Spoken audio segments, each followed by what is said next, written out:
Welcome back sa ating new video. And dito na nga pala kami sa may bahay ng lola nyo and then ng lolo nyo. So nakabalik na kami and pagka umaga umuwi din naman kami kaagad. And sayang lang dahil umuwi agad si Ate Shine dahil nga may emergency siya. So kailangan yung bumalik sa Birmingham kaya hindi niya nasulit yung pagsasama namin. Supposed to be do'n din na sana siya matulog that time kaso nga lang nauwi na siya, 'di ba? So ang mangyayari is, ngayon dahil nakabalik na kami and then may time na akong i-haul 'to sa inyong lahat mga Mars na yung mga pinamili ni Ate Shine kay Milibo kaya I'm excited. Dito pala ako nagfi-film sa labas kasi maganda yung lighting and, si Lolo Bonyon nandiyan sa loob and then si Cameron and si Millie naglakad-lakad sa labas kasi nga si Millie medyo nagmumuryot kasi nga kakagising lang niya. And actually kakauwi lang din namin, pumunta kami sa kapatid ni biyenan, para ma-meet din namin sila and ma-meet din nila si Millie.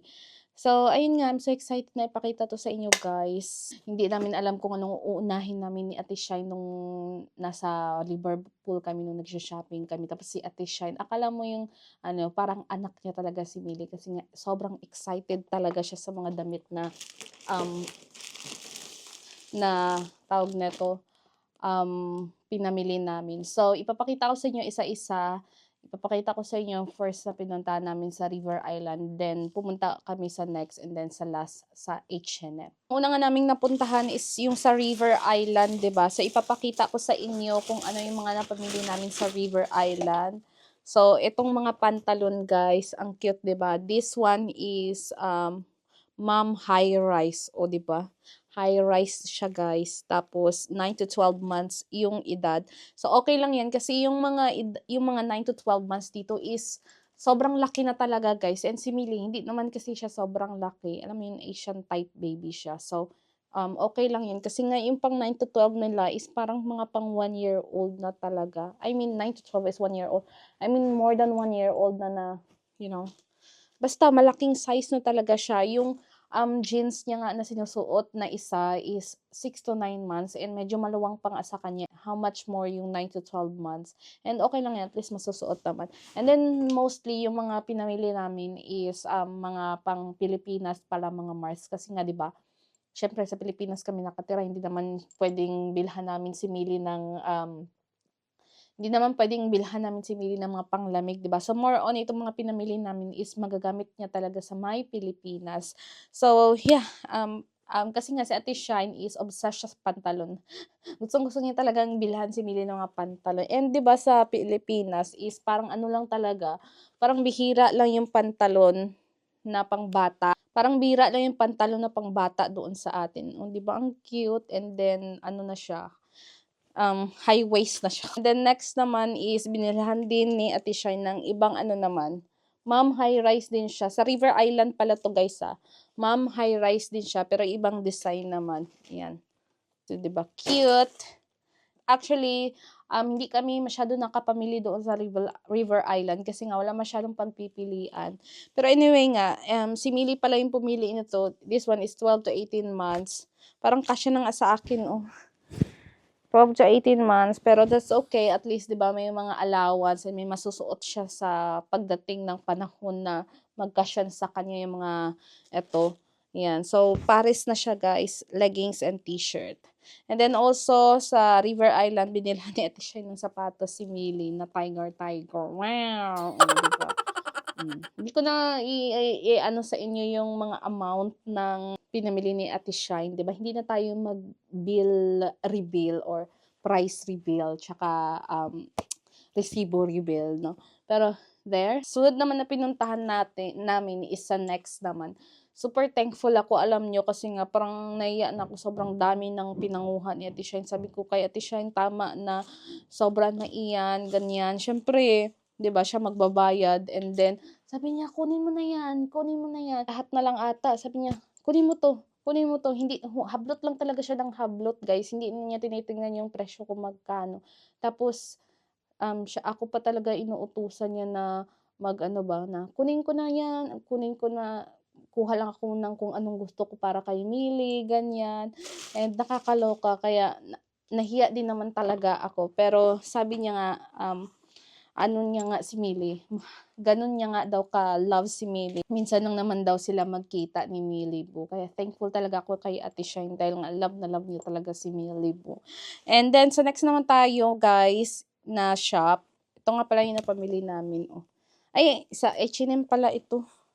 So, sobrang dami naming biniling pantalon. Si Ate Shine namili nito lahat ng mga pantalon na ito guys. Ito guys is, yung age nito is 1.5 to 2 years old. O, diba? Siya na talaga ang may skinny jeans. Ayan. So, sobrang dami niyang jeans guys. Ayan. Oh. Ito, same age din, 1.5. Para may masuot daw siya kapag andun sa Pilipinas, guys. Tapos, papasok pa lang kami sa next, guys. Tumitili na si Ate Shine kasi nga sobrang excited siya mamili ng mga, ng mga damit para kay Millie right after tapos namin kumain sa buffet na kinainan namin. Dumiretso na agad kami para mag-shopping. And then, sobrang excited talaga siya, guys. And then, sabi niya nga, before pa lang sa Pilipinas pa lang kami pinaghahandaan na niya talaga yung pagkita namin. Excited na talaga siya. Lagi niya yung sinasabi na super excited daw siya na makita si Millie and she can't wait daw na, bilhan ng mga damit si Millie. Si Ate Shine nagpili din nito guys. Di ba ang cute? Ang sarap lang bilhan talaga yung mga batang babae no, ng mga damit.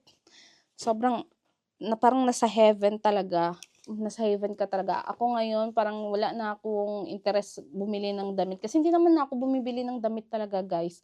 Minsan lang, pag gusto ko talaga, like, normally yung binibili ko lang is pantalon talaga. Pero pag mga damit, hindi na. Kasi nga, diba, sa Shein ako, lagi akong pinapadalhan. Every month, pinapadalhan nila ako. Kaya wala na talaga akong interest sa mga damit. More on kay Millie na talaga ako. Mas na-excite na akong mamili ng mga damit para sa kanya, guys. And then, sa next, ito din pala yung pinamili natin, guys. Ano naman siya, mga leggings naman. Kasi nga, si Millie, islamukin siya. Ayan, 3 pares na siya, guys. And maganda kasi nga, pang ano talaga siya, baby ba. And ang ganda ng quality niya. And ang ganda ng color and print. So, mabilis kasi siyang kagatin ng lamok. So, sinicure ko talaga. Sabi ko, pagpunta ko dati dito, sabi ko, bibilihan ko talaga si Millie ng mga leggings pag pumunta kami dito sa may, UK. Kasi nga, sa Pilipinas or sa amin, wala masyadong pagpipilian. Tapos, ang mamahal. Tapos, hindi naman maganda yung quality. Kaya sabi ko, bibilhan ko talaga siya ng mga leggings dito. And then, ngayon, hindi ko na siya bibilang kasi ang dami na namin biniling mga leggings, guys. And then, binilhan din ni Ate Shine. Si Ate Shine din pumili ito. Parang siya, jeans na fabric niya. Pero dress siya. Ayan. Si Ate Shine din pumili niyan. Maganda yan pang Simba. Ate Shine din pumili nito guys. Oh. Then, may kasama na tong leggings. Kaso nga, sinuot na nga lang ni Millie yung leggings na black. Ayan, di ba? Ang cute. Lakas makaporma. Ako pumili nito guys. Mga pantulog naman ito. Ayan. Ayan, 'di ba ang ganda? Akala ko zipper ito. Mga pantulog, guys, kasi nga yung mga pantulog ni Millie na iba is almost mapagliitan na niya. And then ang cute din nito, guys. Oh, ako pumili nito, guys. Pero itong palda na ito is 6 to 9 months. Pero sobrang stretchable naman yan. Kasyang-kasya to sa akin, oh, kapag sinretch talaga. Malaki kasi yung mga sizes nila dito. Pang talaga ba? Apam talaga. And then tignan nyo, guys, oh. Binili namin to sa Next and I think ito yung susuotin ni Millie sa kanyang birthday. O, diva. May na siya. May binilahan talaga ni Ate siya damit si Millie na para sa kanyang birthday. Ayan. 'Di ba? Ang ganda. Gusto ko yung likod. O, 'di ba? Ako pumili nito, guys, o mga leggings, guys. And then 4 na piraso na siya, 'di ba? Maganda na rin ang kulay. And then itong age na to is pang 12 to 18 months. So malaki na lang allowance and matagal na niya tong masusuot. Ito namang jeans is 12 to 18 months naman to. 'Di ba ang cute? Meron pa nga akong biniling pantalon na Saktong-sakto din kay Millie. Marami na siyang pantalon, guys. Ito pa pala yung nabili namin sa may Next. And ito yung pa-partner ni Millie sa kanyang dress sa birthday niya. Ayan, oh. O, diba? Yung ano sana, yung una sana, mas maganda sana yung napili namin. Mas maganda pa sa dito. Kaso nga lang, yung paa ni Millie is tambok ba?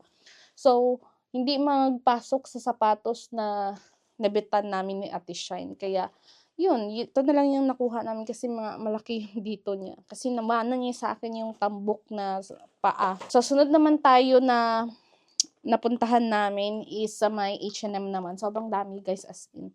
Sabi ko nga, paano natin ano to, kasi nga konti na lang yung baggage namin. Siguro iwan ko na lang yung mga iba kong gamit. Ano ko na lang yung kay Millie, mas i-priority ko na lang. Pero anyway nga, ito na nga yung nabili natin sa may H&M. So, nabili ko itong parang jumper na ito. Ang cute, diba? So, masusuot niya talaga to, guys, sa Pilipinas. Ayan. And then, meron din tayong leggings. Actually, ano to, guys, bundle siya. 3 piraso. Black tsaka gray yung isa ata. And then, binilhan ko din siya ng mga t-shirt kasi sabi ni Ate Shine is, kuha ka ng mga t-shirt na masusuot niya sa Pilipinas. Kaya, lahat na makita ko ng t-shirt doon, kinuha ko. Kasi sabi niya, kuha lang daw ako ng kuha. O di, yung kapal na mukha. Pero, siya kasi talaga yung nag-insist. Syempre, pag-iinarte pa ba tayo? Diba, te? Sabi niya nga, daw hangag ka, pili rin dyan. O, diba? Sabi niya, para kang tanga, pumili ka na dyan. Ako pa pinagalitan. Diba? Napagalitan pa ako kasi nga, nag-iinarte. Pero anyway nga, ito nga, oh. Yan. So, meron tayong t-shirt. And then, ito, ang cute, guys. Parang gusto kong suotin kung kasya lang talaga sa akin. Actually, it's a skirt. Pero itong, ano niya, is 46 months siya. Pero, sobrang kasya to kay Millie, guys. And, ano siya, meron siyang adjustment dito, oh. Sobrang kasyang-kasya to sa kanya, guys. Kasi maliit lang naman si Millie. And, ano naman siya, naka-sale naman kasi siya eh. Si Ate Shine pumili nito. Sabi niya, kunin mo na kasi nga, sale naman eh. And, paglapag agad sa Pilipinas, ipasuot na. Lahat ng mga ano, pwedeng ipasuot na agad para hindi masayang, diba? Naman, ayan. So, mga basic t-shirt. And then, ito, t-shirt. Parang kasya nga to sa akin, no? Pang crop top. And then, leggings. Ayan. May dumi na. Ano to? But anyway, so, pantalon. Si Ate Shine din pumili nito. Ito ay, ano naman to? 12 to 18 months. Ang laki nga eh, ng 12 to 18 months. Siguro mga 2 pa niya yan magagamit. And then, ito, ang cute din nito, guys. Jumper na palda. Ito naman is 9 to 12 months naman siya. T-shirt. Yan. Another t-shirt. Yung iba is, ano siya, naka-sale siya. Kaya, kinuha na namin. And then, another t-shirt. Another t-shirt. Ayan. And then, short. Ito ay, yung short niya is 6 to 9 months. Pero, naka-sale siya from $7.99 or $8. 8 pounds. 3 pounds na lang siya. And then, meron tayo ditong leggings. Ayan. Leggings. More on 9 to 12 na ito, guys. Ay, 1 year old. Leggings. And then this one is partner na siya, guys. Nana. Hindi niya narinig, guys, kasi nga medyo bingi yan, guys. Pero anyway. Ito is naka-sale siya, 8 pound na lang from $12.99. Look at Millie's dress for her birthday. Lovely. Very nice, huh? For her birthday. Oh, on her birthday. Yeah. You can buy in here. In Liverpool. Oh, I see. Lovely. Yeah. Very nice. Yeah. Cute, isn't it? Nice. With shoes. Yeah, you bought it in Liverpool. That's nice. My friend bought it for Millie. Yeah. Very nice. Yeah. So you give her a party. On, Go back home. only in the house. Yeah. In the house, yeah. When Yeah. you go home, go Yeah. party, yeah. Yeah. Very nice. Lovely. My friend buy this all to her. Did it? Yeah. Very nice. Next naman is itong another short, guys. Diba? Ang cute. Super cute. Tapos, another pantalon na naman, guys. As in talaga, obsessed talaga si Ate Shine sa pantalon, guys. As in, lahat ng mga pantalon na makita niya doon, gusto niya talaga. Gusto niyang kunin. And then, ito, ang cute din ng dress na ito, guys, oh. 12 to 18 months. You got locked in the car at home, is it? Yeah. Well, when some warm one, you don't I'm need gonna anything. leave the warm clothes here. And then, I'm gonna bring the, this one. You do really well. And then also, another, this Oh, one. you got longer. Nice, isn't it? Yeah. Nice. Kipag-chika pa si, So you fly home by Sunday, think so. Yeah, Sunday. Monday. I think Sunday. Cause Monday, Cameron gonna bring back the car. Oh, yeah. Yeah. And then, may binili pa pala kaming medyas. So, that's pretty much it, guys. Lahat ng pinamili ni Ate Shine. Sobrang dami, guys. Nakakaloka talaga, as in. Di namin alam kung paano namin iuwi ito sa Pilipinas. Pero, we gonna definitely bring this home. Isasalba namin or imas pa-prioritize namin yung, Millie, yung mga damit niya. And then, also kasi, ito na rin yung birthday gift ni Ate Shine para sa kanya. Di ba? Bongga na talaga. Siya na talaga. Ay, also, may nakalimutan pa pala ako. Isa pa pala sa mga, guys, is, binilan din siya ng sapatos, guys. Siguro, bali, 3 sapatos. Yung isa, yung isa sinuot niya. So, itong sapatos, medyo malaki sa kanya, pero okay lang. Kasi, di ba, at least, merong allowance. Ayan. Ano siya, Ralph Lauren siya na brand. Yan, cute. Ay, yung isa Ralph Lauren din, pero nasuot na niya kung saan yun. And then also yung isa is Adidas. Ayan. Ayan. And then meron tayo ditong Crocs. O, diba? Siya na talaga. Social na talaga si Millie. So, thank you so much again kay Ate Shine na, super love si Millie, as in talaga. Simula ako, nung nagbuntis ako, hindi pa lumabas si Millie, pinadalhan na niya ng regalo si Millie, guys. Kinlaim na niya talaga na siya na yung ninang, guys. And super thankful ako sa kanya dahil super napaka-generous niya talaga. And sa amin ni Cameron.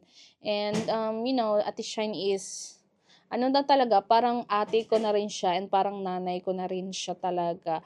Kaya, ayun, tsaka si Ate Shine kasi is from Antique din kasi. Kaya, ayun, nagkakausap. Pero hindi naman kami laging nagkakausap ni Ate Shine kasi nga, busy din ako sa life, busy din siya. Pero the friendship is still there. Low-key friendship ba, ganun. Yung, alam niyo sa isa't isa kahit di kayo mag-usap na, okay kayo, ganun. So, anyway nga, again, thank you Ate Shine sa pagbigay ng mga damit na ito. So, that's pretty much it, guys. And kung itong video na ito, maraming salamat and God bless.